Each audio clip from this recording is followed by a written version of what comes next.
I'd now like to invite a panel back up onto stage, and this is going to be discussing the differences between traditional versus independent publishing on the App Store. And so they're going to have a little look at how you can make sure you optimize your game best. So I'd like to invite Simon Thillay, who will be our moderator, back on stage. We are also going to be joined by Riley Andersen from Umami Games, and we're digitally going to be joined by Claire Rozain from Rovio and Anette Ståløy from Dirtybit. Okay.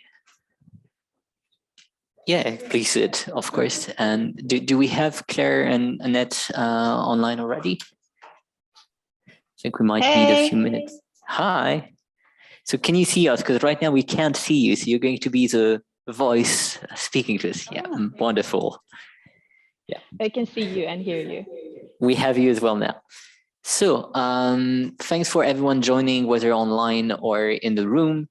And we'll just start with a quick round of introduction. So Riley, since you're just next to me, I'm still going to have a favorite for today and ask you to introduce yourself first. Sounds good. All right. Yes, I'm Riley. I'm the CEO of Umami Games, and we make hyper-casual mobile games. Yeah, so we scaled ABC Runner around a year ago, and we entertained more than 11 million people in 2021. And we raised around $500,000. Now we're expanding and want to go into self-publishing. Yeah. Cool, thanks. So I think we're going to stay with Denmark for a second, ask Anette to introduce herself, and then we'll move to Finland with Claire. Hello, everyone. So, hey, it was my turn. I'm in Norway. My bad. Yes, no worries. So hi, everyone. I'm Anette. I'm CMO at Dirtybit. We are a game studio focusing on real-time multiplayer and 10 years old. We are, our biggest successes are the games in the Fun Run series, about 140 million downloads. And in my role, I do marketing, business development, ASO ad ops, a big variety. And I joined the industry six and a half years ago when our team was 8 people. So the role varies as we have been growing. And today I'm currently in the north of Norway because I'm taking an MBA part-time. So I'm calling from the university up in very much snow and cold here in the north. Glad to be here. Thanks for joining. And then I guess Claire, probably also deep in snow in Helsinki. Yes, definitely. I'm sorry, I got confused when you said Finland as well, because I know Anette is from Norway. But hello everyone, nice to see you. I hope I was with you in London. Actually, I had a lot of messages around it, but I'm not. So I'm UA team lead at Rovio, and I'm just so happy, Simon, that you set up this amazing stage. I have a deep respect for the other panelists that are here, so really excited to speak about those challenge that self-publishing can get versus traditional. So really exciting to be here. Thanks, Simon, to have me here. Well, you actually bring also a lot to the panel, and I'm the one being most intimidated here. So if anyone is wondering who I am, because I'm actually the odd duck in this room, I'm the head of ASO at AppTweak. So my role here is going to ask questions as to how you differ, because you're all having amazing stories. And yeah, AppTweak is an ASO tool. We also offer some services to some of our game and apps clients. I've been fortunate enough to work along Zynga or Warner Brothers for a little while, for instance. So happy to also bring my view of how those operations go. But today the topic is really about independent versus, is that already a good idea to say it's versus, but independent and traditional publishers, what can we learn from each other? What are the strengths? So if we just take this question first at face value, I don't know who wants to go first, but how do you see the split already? How do you define yourself as an indie versus traditional publisher in the end? And what's going to be the thing that comes to mind as to why you can make the choice to be indie or to go to a more traditional publisher, to a larger group, for instance? Well, should I start? Since I'm Sure. here? I guess we'll have that a lot. So I think for me, I would think a little bit about where you are on your development journey. So for Umami games, for example, we started out in 2019. We have worked with traditional publishers ever since back then. One, because we didn't know that much about hyper casual games when we began. So we learned a lot about that from the publishers. Two, because we didn't have enough money to sustain our own business. So we got the money for prototypes and also the pay for the testing. Now we're at a place where we want to self-publish because we learned a lot of stuff, and we want to build our own data tools. We want to build our own structure and setup. So I would say for me, the difference between traditional publishing and self-publishing is, like, if you're interested in publishing and you're interested in that side of it, I would go indie. But if I have zero knowledge, zero money, zero interest in it, I would probably go with a more traditional publisher. So you as a developer could focus on just developing amazing games. So if we can get a counterpoint maybe from Claire, since you're sort of our traditional representative for today, what do you see in the games you get to work on? Like, what's the strongest powers that you can bring at Rovio?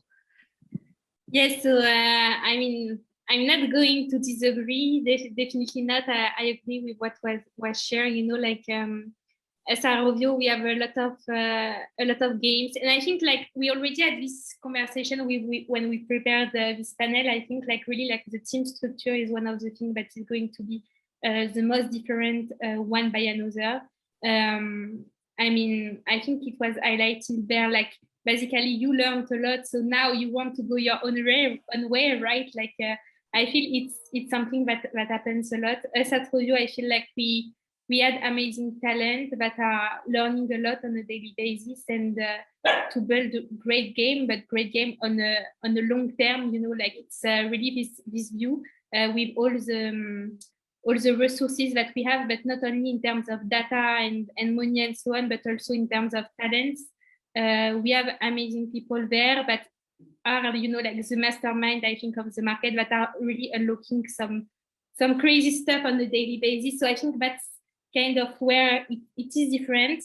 But on another side, like it's a totally different process, it's a totally different structure, and it's a totally different pace as well. Like, you know, last time I was seeing on LinkedIn, someone saying like, when you go alone, you go fast, and when you go together, you go far. I think it's a bit how I think, like you may be less, you know, like go to the market right now because you are big, because you get process, and because you get a lot of people. That's a bit what I would say.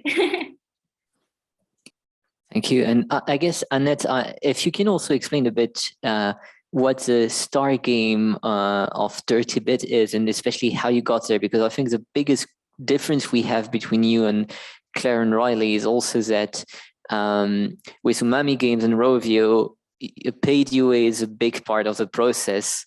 And with Dirtybit, you have a bit of a different story. Yeah, we do. So when our founders decided to start making games, this was back in 2011, and they wanted to recreate the feeling of competing with your friend, growing up playing Mario Kart and other games. And they wanted to recreate that for mobile, because on mobile back then, there were mostly turn-based games. So the second game they made was Fun Run, and it went viral. So they reached the top app list in App Store in the US. So it really trended on Twitter worldwide, and had this massive organic boost from the beginning. And it was something also with the name Fun Run. The people were tweeting about #FunRun and recruited the players. And that's been the story up until now. Like 10 years later, we're still, we have now Fun Run 3 live in the stores, and we have Fun Run 4 in soft launch. And we still get most of the installs from organic growth, and word of mouth has been very powerful for us. And we can see that from the traffic that we get as well, is that people search for something that sounds like Fun Run or is actually just Fun Run. So For us, it's been mostly organic, and then we started doing paid user acquisition a couple of years ago. And then I think that's where we often meet the differences as well, because in my role, I have lots of tasks, and I would imagine that, for example, at Claire's, where Claire works, there is usually a full team covering maybe just a very small percentage of my role. So we always have to prioritize, and then we have, for many years, we always had this asking the question, for whatever we prioritize and whatever we do, will it increase the user base? And then at some point we shifted to make more money, because we saw that we were when comparing ourselves to the bigger publishers, bigger studios, we were had very impressive numbers when it comes to reaching players, but we need to make more money so that we are able to do user acquisition and scale that as well. And of course,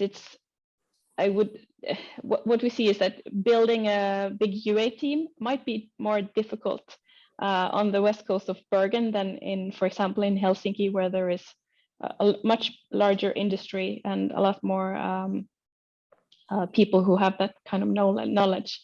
So that's often where we meet big differences. On the other hand, we are very used to working with organic growth, since we have now close to 140 million, and I think it's like more than 95% organic. So it also tells us that there is a massive opportunity probably in the paid UA, so that we are diving more into that now. But we are also used to prioritizing very strictly and always trying to come up with creative ways of reaching the players.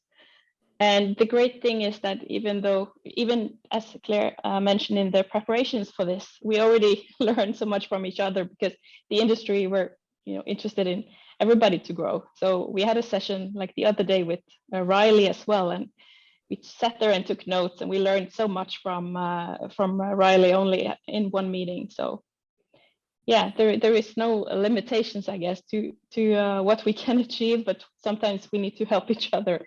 So yeah, I definitely agree. Like this panel is a bit turned like one or another, but I don't feel like this, I knew all of the panelists because we share, on a monthly basis some stuff. So I think at the end of the day, we all feed each other because we get different tech. Like for instance, I may know something about Facebook, but for instance, some other didn't get information yet. So I'm going just, to have a sync and share about it. Oh, did you see this? And so on. Like at the end of the day, it's not like, I feel like the industry is not like I'm going to keep it for me and not share with everyone and so on. I think especially on the gaming community, like we are really keen to share. So I think like we grow each other more at the end of the day, but than we would be one against each other, because like at the end of the day, you have big companies that acquire a lot of little companies right now. Like we are seeing it with the consolidation. So we both need and have to work together and also to grow each other. So I think like right now, it's not the question of doing it traditional or not. It's how to grow on the long term and what is the plan of each, because we all want to grow like the big company as the one that just began, and we all set our own expectation at the end of the day. Absolutely.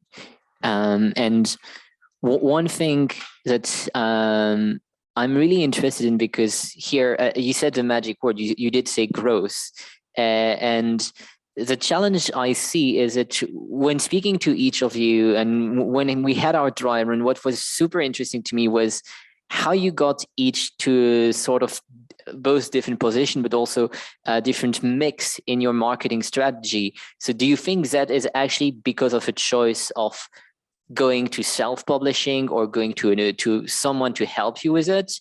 Is it because of the money, as we mentioned, or is it also because of the product itself? For us, we just started. That's where we started. We made a game, and it went viral, and then we started building the company and making more games and just learning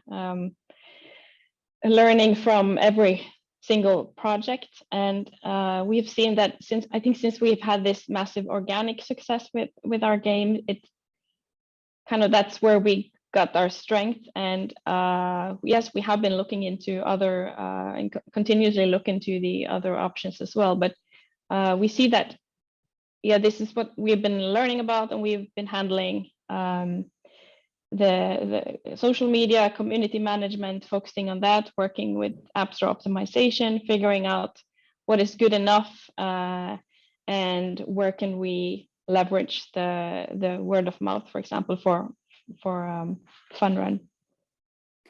I think it's also a little bit about in this business, which I think is so cool about the game industry. It's a lot of small startups in a way, right? And so for Umami Games, the first place we had an office was in an open startup office in Copenhagen. So sitting together with 50 other startups that were doing all kinds of things. And I think it's also a startup trait, like the personality of being extremely curious, right? So each time you learn something, you want to learn more. And once you get a cool network, I've had meetings with both Claire and Anette and learned a lot from it. So once, so I think it's about the personality as well, right? And why not use your network? Yeah, I think it's a cool thing in the business. And especially Finland is very good at that, something we already looked up to, sharing. I guess in the organizer messages, see you in Helsinki, because I'm sure we'll be there as well. But yeah, so one thing with this question that is always something I find challenging is finding the truth to be between the preconceptions we have. Because if you ask me what's going to be the biggest selling point of a traditional publisher or going an independent, I'm going to think one is really strong at structuring problems, and the other is going to be a lot more innovative. Is that something you agree with? Is this something where you think it has to be more nuanced, or are people thinking that just in the wrong? I think that's somehow true, right? Probably not just in the game industry, but for companies in general. Once you reach a certain size, just there's a lot of structures you need to go through to change something, right? I think in general in the game industry, people are very good at like being flexible and making things work, right? But yeah, I do think as a startup, you need to be innovative in some way, right? If I just do exactly the same as Rovio does, I mean, they will always have more money than us, right? They will always have more people. So you need something that makes you unique, right? That makes you stand out. Does that, Claire, does that mean Rovio is unique with the amount of money you have, or like what's your strength here? So actually, I think it's not a fair reputation because we have a lot of game without UA because it's profitable by design on organic, because our IP is working so well, to be honest. Like, I mean, I think we are one of the gaming company like the most lucky because we are not making UA on all the game, and we have game by design. People, they install, they make revenue and so on because of the brand awareness. But I totally agree on the fact that you need to be flexible, and like not only because you need to find the new trends of games people they want to play and so on, but also because the store is changing on a daily basis. So like that's why like we have experts in store at Rovio, and like when you are in a startup, you are way more hands-on on everything. And I mean, I feel the struggle, to be updated every time Apple is changing something. So, like at some point, like I think you are learning so much. I think like we spoke about it with Riley, like we said, like on startup, what you learn in 1 year, you will maybe learn it like in 10 years in a company or something like this, because you are everywhere. But I feel like Apple, Google, and so on, the store is making it really challenging, to be honest, to small studio because it's changing every day. And I think this can be an opportunity for some business, but definitely a threat as well.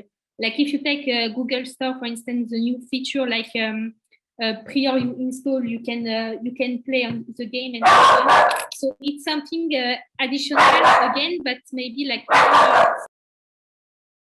if you are a small studio, like you can do it, but fast. And if you are a big company, maybe it will take more time, and maybe you will have a momentum and so on. Sorry, I cut because my dog is really noisy, but you get the front, right? We do, but I do have to ask, like, if it's doable, please bring this dog to the stage, because we need more dogs at PGC. Who has the dog, right? We cannot see. We just know there's a dog, but we don't know where it is. In the meantime, Annette, can you also tell us a bit about how you deal with this? Because I agree that one of the biggest challenges we have in mobile games is stores keep changing. So is this something where you see it as an opportunity, more of a threat? And what's been like your lucky event last year? Because I know we talked about how sometimes you just hit a peak in installs, you're not even sure why. So is that store related, and how do you deal with all of that? Yeah, absolutely. I don't know, like a challenge or opportunity. We take everything on just as another challenge. So I think there are opportunities in all of the changes that are going on, both for smaller and larger publishers. Of course, if you have a bigger team, sometimes perhaps there might be more hands to try and look into the new opportunities, but there might also be limitations because there is also already a roadmap. So I think there are opportunities for both.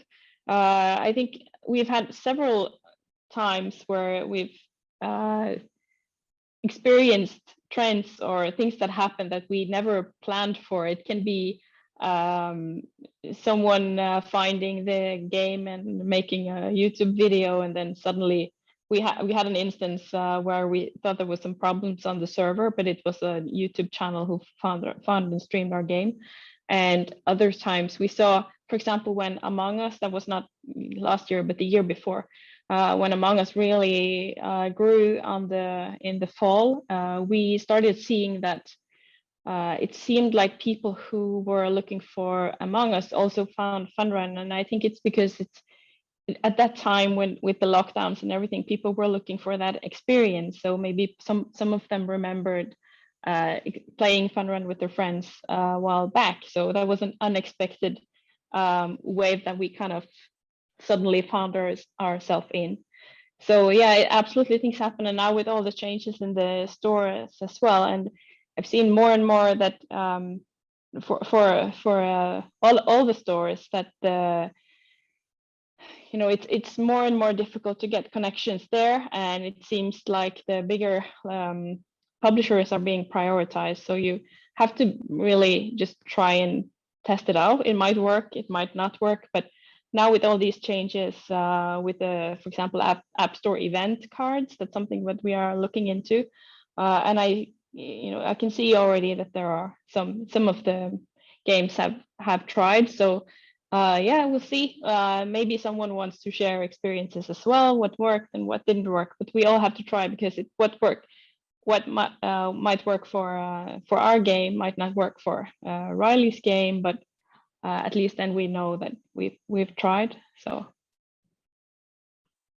yeah, and I think that for me, when I got to work with different teams, what I saw is that with larger teams, it's easier to get resources to invest in those new things, and to have the connections with a store, for instance, to find a better and an easier way to get featuring, for instance. But at the same time, you may still hit issues during that time, because it's sometimes so siloed in the end that it's harder to convince people from a different team to buy into what you're trying to deliver. And this is where one thing that I really feel is underestimated today with the Apple App Store is app clips, because it requires a lot of early investment in a way for some project that's acquisition related, and you don't know if it's going to work or not. If you're not familiar, app clips are basically just creating a smaller version of your app to give to the user to test. And the user doesn't need to download it. It just sees a card on their iPhone. There's different ways of triggering them. And then you can just start going to the game, experience it for yourself. And if you like it, you get exposed to a prompt asking if you want to download it.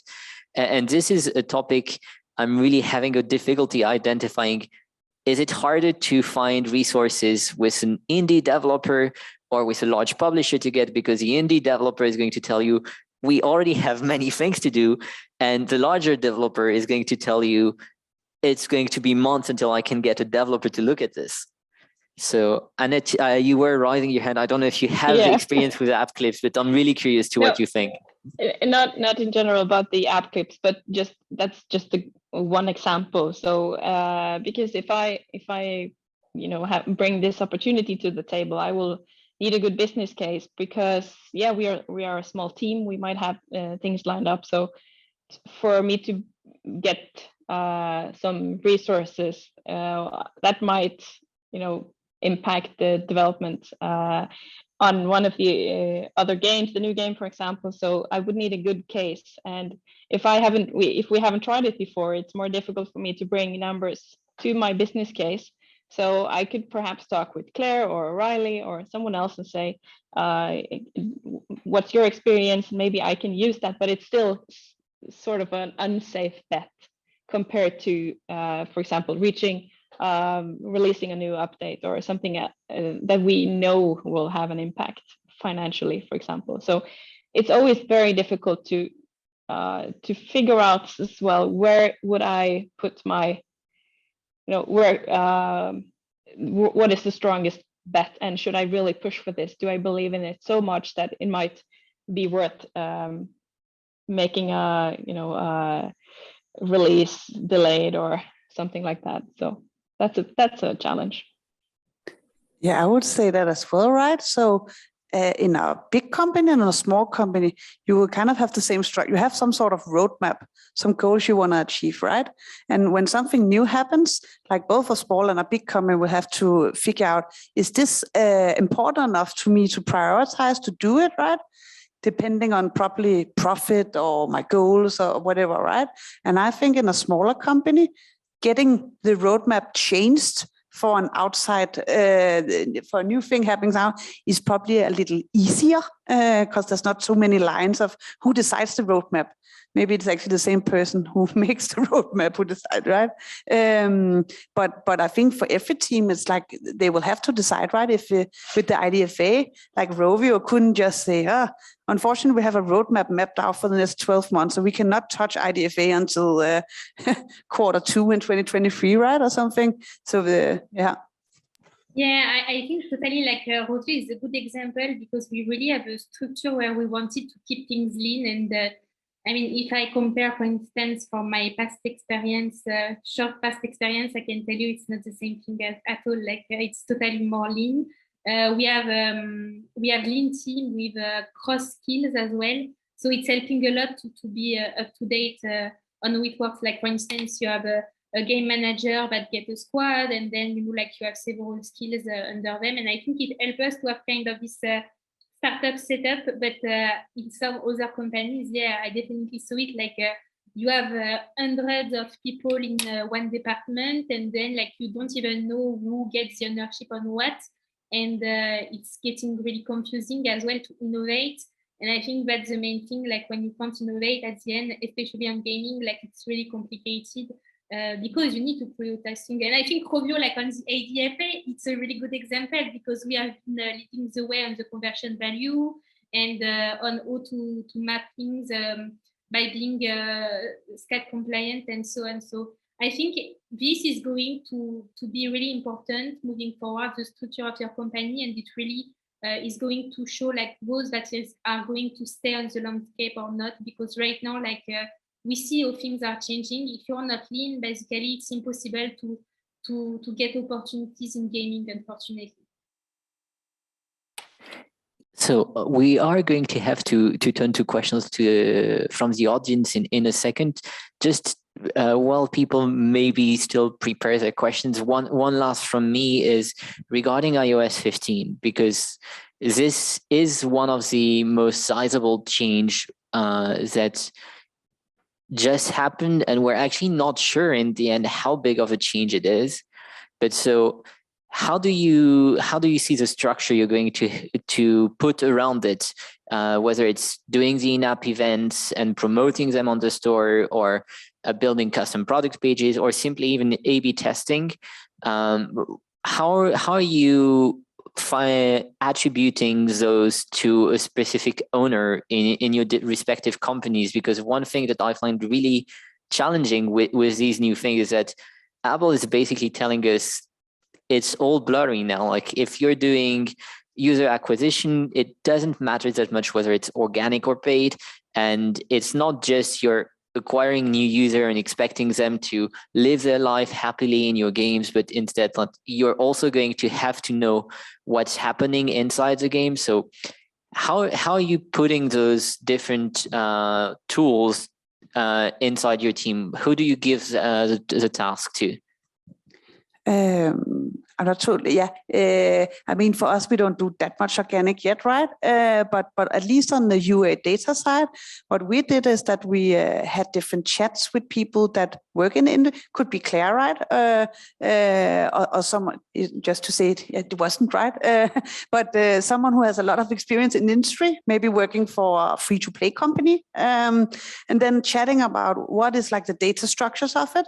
We looked a lot at the Apple SCAD network they sent out, like, so how does that 24-hour window really work? Like data event-wise, what is happening, and how can we kind of make that fit in our system?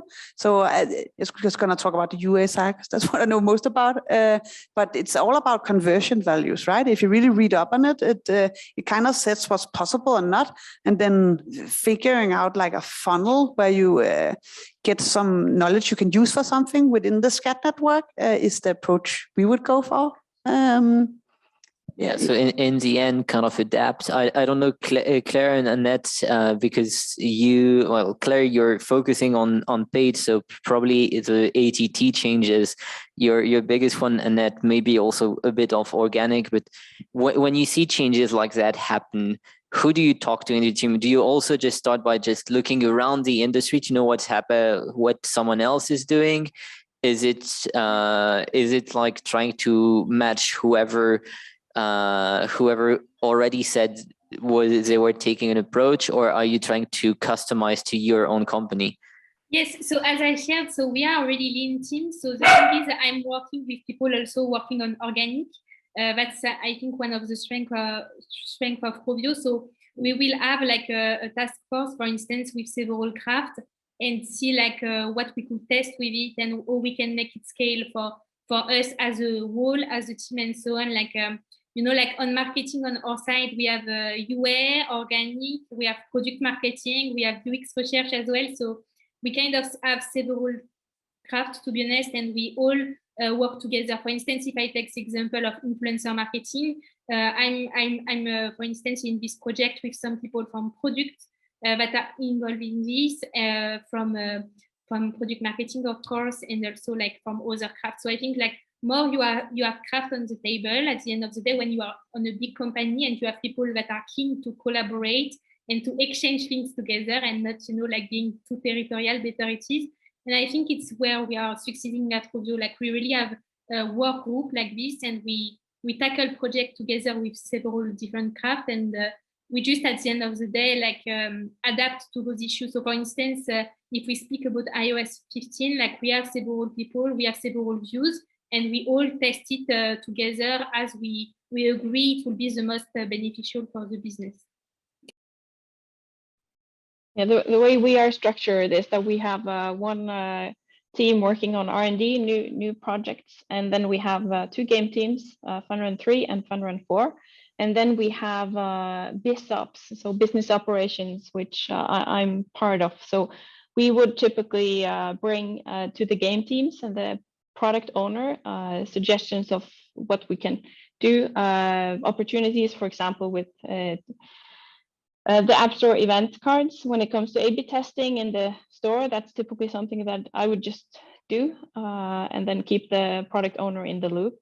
I think, for example, with the A/B testing on the App Store right now, it has some like first version issues with, for example, being it's canceled if you have a new release, which we might have, right? So we'll just have to see how it develops, if there are any changes. But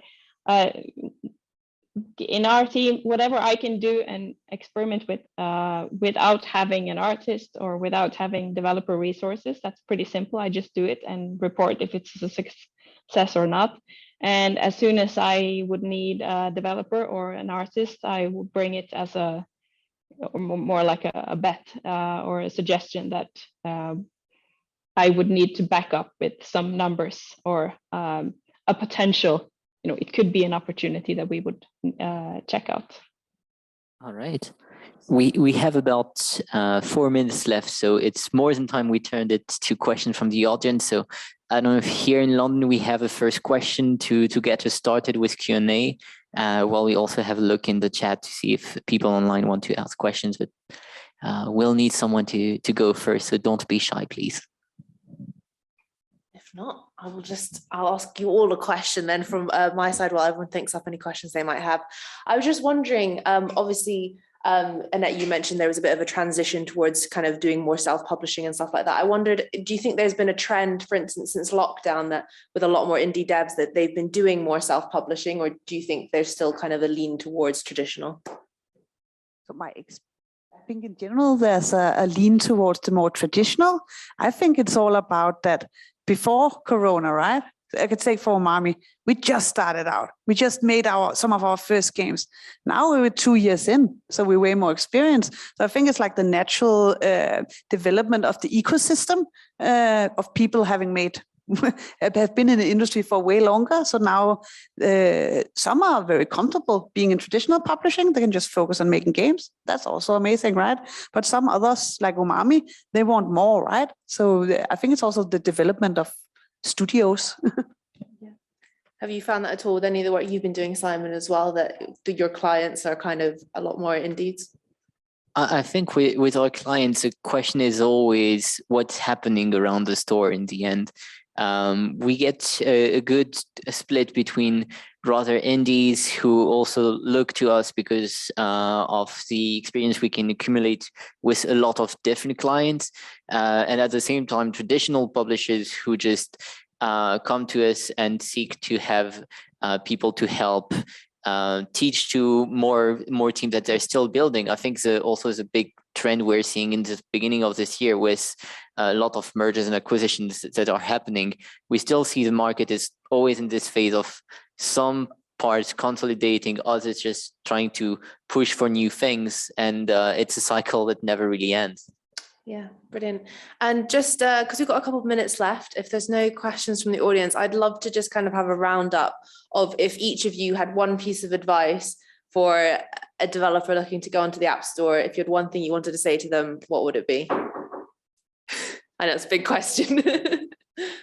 Get started, maybe. Like if they all knew, my thing would always get started. Because I remember before me starting being in the startup scene and making games, that can sometimes, if you're very new, be this, what if I fail? What if I'm not good enough, right?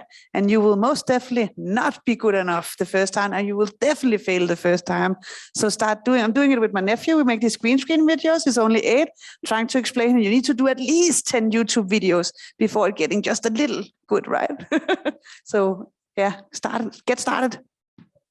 I would say go to events. I would, I'm sad I couldn't go to London now, but go to events and hang out find your Slack communities, ask people. People are very willing to help, and also with Simon and his team as well. Like I've asked so many questions that I felt like this is probably a stupid question. I should probably know the answer, but the fact is that many people don't know, even if they're bigger companies than we have. So just make yourself a network and ask people.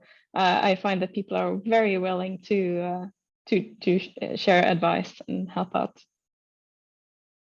Yeah, and I would say, like on my side, like I'm mentoring several people, so don't hesitate to reach me. I'm always happy to help, and definitely like think also about like where others are not. There is no only 2 stores, and there is a lot of things that are building up right now.